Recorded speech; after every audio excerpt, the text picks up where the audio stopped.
За сайн байцгаана уу? Та бүхэндээ эхлэлтийн ерөнхий шалгалтын нөгөө 1000 бодлого гээд 2025 оны хавар байгуулагчтай тавигдсан бодлогын эхний 1-р зуутын 11-р бодлогоос хойш үргэлжлүүлэн бодлтыг хүргье.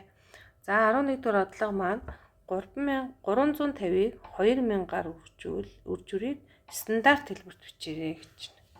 За тэгэхээр стандарт хэлбэр гэж юу хэлдэг вэ гэх юм бол 1-ээс 10 хүрэхгүй тий 10-аас бага тийм тоог 10-ын зэрэгтэр үрцснээ хэлбэрийг яах нь хэлдэг байгаа. За тэгэхээр одоо энд маань эхлээд цөмөрөөр нь тгээ тоолоод тавьчихъя л та тийм ээ. За жишээлбэл энд одоо яах нь хэдэн тэг байх нь ингээд 1 2 3 4 тэг байна тий. За 4 үлдсэний тоог энэ 2-ыг 35-аар үржүүлээ. Тэгэхээр хэд болох вэ? Манай хариу маань 70-ыг үржих нь 10-ын 4 зэрэгт болох нь тий. 10 гэдэг манай 4 тэг байгаа учраас хэлсэн тий багш. За тэгтэл энэ нөгөө 70 маань нөгөө 10-аас доош биш байгаа учраас дахиад 70-гаа янзлая. Тэгэхээр 7-г үржих нь 10 үржих нь 10-ын 4 зэрэгт гэвч. За энэ 10 гэдэг нь 11 зэрэг буюу үржиж байхад цойруудны жил байхад зэргүүдийн хооронд нь яах нь нэмдэг. Тэгэхээр 7-г үржих нь 10-ын 5 зэрэг байх нэ. За тэгэхээр энэ маань бол яах нь манай стандарт хэлбэр нь байх нэ. За 12 дугаар бодлогыг харъя. За энэ тэнцэтгэл бишийг яагараа гэж нь бодоорой гэсэн байна. За тэгэхээр энэ маань шугамн тэнцэтгэл биш байна. Шугамн гэдэг манай x-ийн зэрэг маань яах нь 1 байх нь тий. X-ийн зэрэг маань 1 нөгөө. Тийм учраас шугамн тэнцэтгэл шүү дээ. Тэгэхээр шугамн тэнцэтгэл бишийг бодохдоо яаж боддог вэ? Хувьсагчаа нэг талд нь тоогоо нэг талд нь ялгадаг. За би болохоор энэ хувьсагчтай буюу хасах 3x-ийг тэнцэтгэл бишийн тэмдгийн хойно оруулъя. Яагаад гэх юм бол энэ x-ийн мөрөх коэффициент маань хасах байна. Тэгэхээр би нэмэх болох гээд албаар орууллаа тий. За 4 бас уршиг оруулъя. За тэгэхээр байрандаа бол 1 байх нь тийм ээ. За тэгвэл юу бол таах нь 1-ээс хасах нь хэдүү 4 маань уршигс. Тэмдэг нь хэвээрээ тий. За 3x маань хойш оруулахаар чинь нэмэх 3x боллоо. За тэгэхээр 1-ээс 4-ийг хасгаар чи хэд болох вэ? Хасах 3 нь 3x-с. За хоёр талын энд хэд вэ? 3 тооч. За тэгвэл юу бол таах вэ? Хасах 1 нь x-с их буюу тэнцүү. За энэ нэг ийм шийдвэж болно. Эсвэл тоон шуудан дээр бас тэмдэглэдэг тий тэнцэтгэл бишийн шийдэг. За тэмдэглэе. За энэ яаж тэмдэглэх вэ? Хасах 1. За гэдэг тоо маань орхоос гэж. Яагаад орхоос вэ гэж байгаа юм гэвэл энэ тэнцүүгийн тэмдэгтэй байгаа байхгүй юм тий. Тэгэхээр энэ хасах 1 орхоос. Орхоос гэхээр энэ минь битүү бүрэх гэж байна тийм ээ. Битүү бүрэх. Тэгээд хасах 1 маань өөрөө их гэхээр x руугаа ямар тэмдэг нарсан бэ? Багын тэмдэг нарсан байгаа байхгүй ингээд багын. Тэгэхээр сумгуу тал руугаа зурчна тий. За үүнийг бас бичиж болдог. За юу гэж өгөхөл x хариалагдах нь за хариугаа бичихдээ нөгөө сумгуу талаас уу баг талаас ингээ хараад бичдэг. За одоо жишээлбэл энэ талаас эхлэх чинь шүү дээ. Гэтэл энэ талд маань нөгөө нэг тоо зааглагддаг учраас хаа хүрнэ гэсэн үг. Хасах хязгааргүй гэж эхлэх нь шүү дээ. Тэгэхээр x хариалагдах нь хасах хязгааргүйгээс явсаар байгаа хэд байх нь хасах 1 хүрэх нь. За орохгүйгээ тэмдгээ яаж тавьдаг вэ? Хязгааргүйгээ тааш дийлэхгүй учраас орохгүй. Тийм учраас энэ нэг дөрвөлж хаалтт нь маань гадагшаа гарах нь тий. Харин хасах 1 маань битүү тэнцүүгийн тэмдэгтэй байна шүү дээ. Их буюу тэнцүү гэсэн. Тэгэхээр юу бол таах нь хасах 1 өөрөө орно гэсэн үг. За тэгэхээр 12 дугаар бодлого маань юм байх нь. За 13 дугаар бодлого харьяа цөмөрөө. За а гэсэн цэг өгсөн юм байна. За а гэсэн цэг маань болохоор 6 5 хасах 2. Харин б гэсэн цэг маань хасах 4 1 хасах 2 гэсэн цэгүүдийг холбосон эрчмийн дунджийг цэгийг болгох гэж. За яахан дэвшлүүлчих. За тэгэхээр дундад цэгийг хэрхэн яаж олдог вэ гэсэн асуудал гарч ирлээ шүү тийм ээ. Тэгэхээр дундад цэгийг олохдоо. За ер нь ямарваа нэгэн 2 тооны дунджийг олохдоо бол нэмээд 2 дуудаг арифметик дундаж юм байдаг тийм. Яг тэр зарчмаар бол яах нь дундад цэгийг бас яах нь олдог. За одоо жишээлбэл энд а цэг байлаа. Энд яах нь б цэг байлаа гэж бодъё. Тэгэхээр энэний хоёрын дундад цэгийг олохдоо дундад цэгийн д. Тэр энэ д цэгийн координатыг олохдоо бас муу адил x 2x 2y 2z-ийнхаа дунджаа олоод олцдог. За x-ийн бол тэгэхээр юу болох вэ? За дээд цэгийнхээ x, y, z гэж үзчихье тий. Энэ хоёр нь хоорондоо тэнцвэр шүү дээ. За тэгвэл x-ийг нь олъё. За x-ийг нь олохдоо захын хоёр цэгийн x-үүдийг нэм. 6 дээр хасах 4-ийг нэмээд 2 хуваалаа. Тэгэхээр хэд болох вэ? 6-аас хасах нь 4 буюу 2-ыг хуваах нь 2 тэнцүү 1 байх нь. За x нь 1 байх нь. За одоо y-г нь олъё. Y-г нь болохоор бас захын хоёр цэгийн y-г нэмнэ. Тэгэхээр хасах 5 дээр нэмэх нь 1, хуваах нь 2. Арифметик дундаж чинь болж шүү. Тэгэхээр хасах 4-ийг хуваах нь 2 буюу хасах 2 болж байна. За дараа нь z-тэй олъё тий. Z тэнцүү. За хасах 2 дээр нэмэх нь хасах хэд 12 хуваах нь 2. Тэгэхээр хасах 14-ийг хуваах нь 2 буюу хасах 7 гарч байна. За тэгэхээр манай нөгөө дээд цэгийн дундад цэгийн маань координат юу гарч вэ гэвэл 1 хасах 2 хасах 7 гэсэн юм цэг гарлаа. За 15 дугаар бодлого харъя. За энэ үйлдэлийг гүйцэтгэрэй гэж байна. За тэгэхээр нэгийг хуваах нь энд нэг санамж болгоо биччихье тий.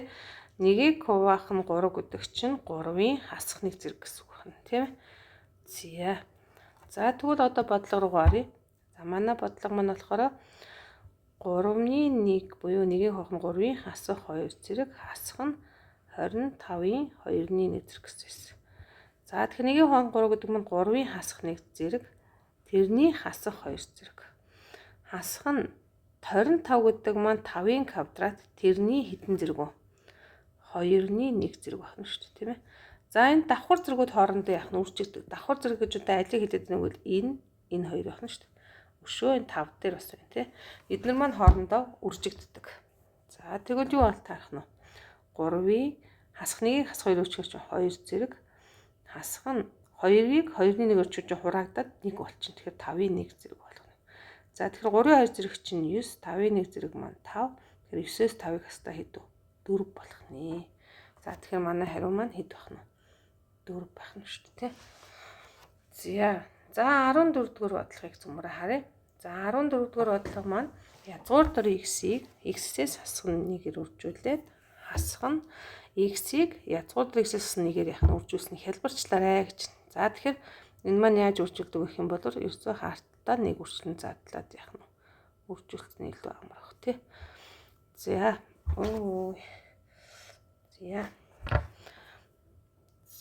за цөмөр бодлогоо бодъё. За тэгвэл юу болтойх нь? Язгуур дор x-ийг x-ээр үржүүлсэн. Нэс хасах нь язгуурын дор яах нь x. Хасах нь x-ийг үржих нь язгуур дор x. Хасахын нэмэх x болтойх нь. За эндээс үзэнгүүт одоо энэ хоёр бол ижилхэн үржигдэх нь шүү дээ. Үржигдэхүүний байр суурьд нөлөө үзүүлдэг. Гэхдээ өмнөх тэмдэг нь ямар вэ?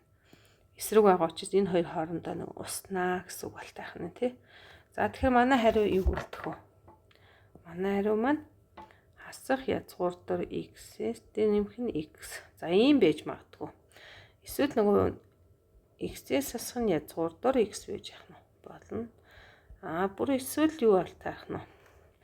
Язгуур дор x-ийг хаалтнаас гаргаж болно. Тэгэхээр x маань өөрөө юу вэ гэх юм бол язгуур дор x-ийн яах нь квадрат гэсэн үг шүү. Тэгэхээр язгуур дор энд батал болох хэрэгтэй тий. За тэгэхээр энд болох язгуур дор x хатаас язгуур дор x хасах нь язгуур дор x-ийг язгуур дор x хасах 1 гэл. За эдгээр хариунуудын нэг байж яах нь болно гэсэн үг байна тийм ээ. За 16 дугаар бодлого харъя. Энэ функцийн уламжлалыг олоорой гэж тий. За тэгэхээр энэ функц маань өөрөө нөгөө нэг олон гишүүнтэй байгаа. Функц зэрэгт функц байгаа байхгүй юу? Тэгэхээр зэрэгт функцийн уламжлалыг явахдаа яадаг вэ гэвэл зэргийн урд нь бичээ зэргээс нь нэгийг яах нь хасна гэдэг томьёо яваа тий.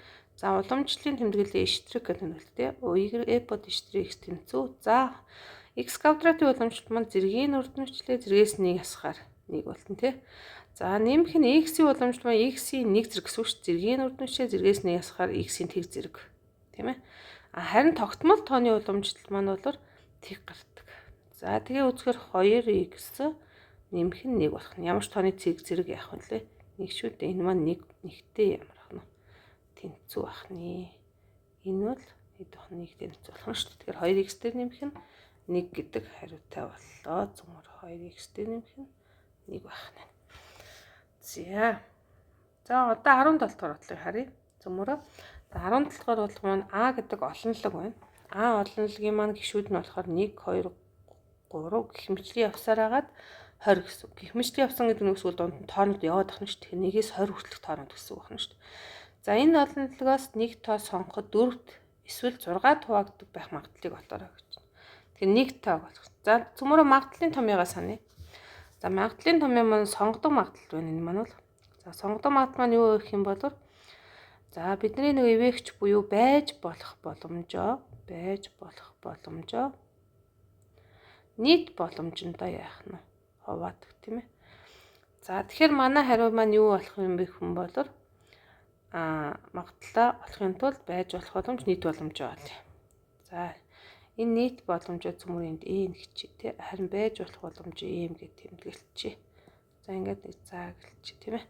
За тэгвэл одоо манай n маань юу вэ? Нийт боломж маань юу вэ? Гэвэл нийт боломж чи одоо энэ 1-ээс 20 хүртэлх тоонуудаас нэгийг сонгоно шүү. Тэгэхээр 20 янзын боломж байна. 20 янзын боломж. Харин байж болох боломж буюу эмига цөмөр олъё. Тэр маань бол 4-т эсвэл 6 тоогдох магадлал гэж байна. За тэгэхээр 20 хүртэлх тоон 4 тоогдох тоог болохтой яаж болдог вэ? 20-ыг 4-төө очно. За хуваахаар хэд вэ? 5 хоногдлоо 20-ыг үлдэгдэл байхгүй. Тэгэхээр хэдэн тоо гэсэн үг? 4 тоогдод 5 янзын тоо юм гэж ойлгох нь шүү дээ. За мөн 6 тоогдод тоогоо яаж болох вэ? 20-ыг хэдэд тоочих вэ? 6 тооч. За тэгэхээр 3-ыг өглөө 18 үлдлээ. 18 хоногдлоо 2 үлдлээ. За тэгэхээр 2 маань бол 19 20 шүү дээ. Энэ 6 тоогдохгүй юм чинь манай 6 тоогдод тоо нь хэд вэ? 3 гэж ойлгох.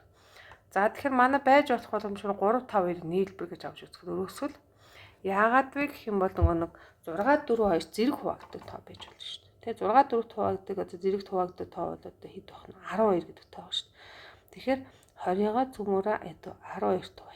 Тэгэх юм бол 1 оногдоод 12 үлдлээ 8 үлдлээ. Үлдсэн 8 тоо угаасаа яах нь угаасаа хуваагдахгүй шүү дээ. Тэгэхээр зэрэг хуваагддаг хэдэн тоо байх нь 1 тоо байх нь шүү дээ. За одоо тэгвэл цөмөр байж болох боломж яах нь олъё эмийг олъё тий. Тэгэхээр эм гэдэг маань 5 дээрээ хэдийг нэмэх нь 3-аа нэмээд 1-ийг хасах нь. За тэгвэл эм тэнцүү хэд вэ? Энэ яагаад 1-ийг хасж байгаа юм манайхаа? Нөгөө 5-т чинь нөгөө нэг 12 гэдэг тоо чинь шорцсон. Нөгөө 3 шихим дотор чинь бас 12 гэдэг тоо мартсан. Тэгэхээр 12 гэдэг тоо 2 удаа тоологчод байхгүй. Тэгэхээр 1-ийг 1 удаа хасаад өгчөөд нөгөө 12 маань 1 удаа орсон гэж ойлгож байна тий. За тэгэхээр 8-аас 1 хасаад 7 юу? За тэгвэл манай магадлал маань юу болох вэ гэх юм бол 7-г хуваах нь 20 буюу 20-ны 7 гэсэн хариутай болох нь. Тэгэхээр манай хариу 20-ны 7 байх нь. За 18 дугаар бодлого харъя. За 18 дугаар бодлого харъя. За 18 маань энэ үйлчлэлийг гүйцэтгэрэй гэж. За түрүүн би нөгөө нэг өмнөх бодлогоо бодож хэлсэн шүү дээ. Давхар зэргүүд байна гэсэн тийм ээ. Энэ дандаа ингэж ах юм. За дэлгэцээ түүчих хэрэгтэй байна. За давхар зэрэг гэж хаана байна гэвэл энэ 6-ны 1 3 байна тийм ээ. За тэгвэл давхар зэргүүдийг олохтой яаж болох вэ гэвэл давхар зэргүүд хоорондоо үржигдэн. Тэгэхээр 2-ын 6-ны 1 зэргийг 3-аар үржүүлээ. Үржих нь 4 гэдэг маань 2-ын яах нь квадрат. Тэрний 4-ний хэд вэ? 3 зэрэг. За энийг хуваах нь 64 гэдэг маань өөрөө 2-ын за 6 зэрэг тийм ээ. 2-ын 6 зэргийг 3-ны 1-ээр үржүүлээ. За эхний тохиолдолд болохоор энэ 6-ны 1-ийг 3-аар үржүүлэх хураагдаад 2-ны 1 гарах нь. Тэгэхээр 2-ны 1 зэрэг байх нь тий. Үржлээ. За энд бас нөгөө давхар зэрэг болчихлоо энд. Тэгэхээр 2-ыг 4-ний 3-аар үржихээр чи 2-ын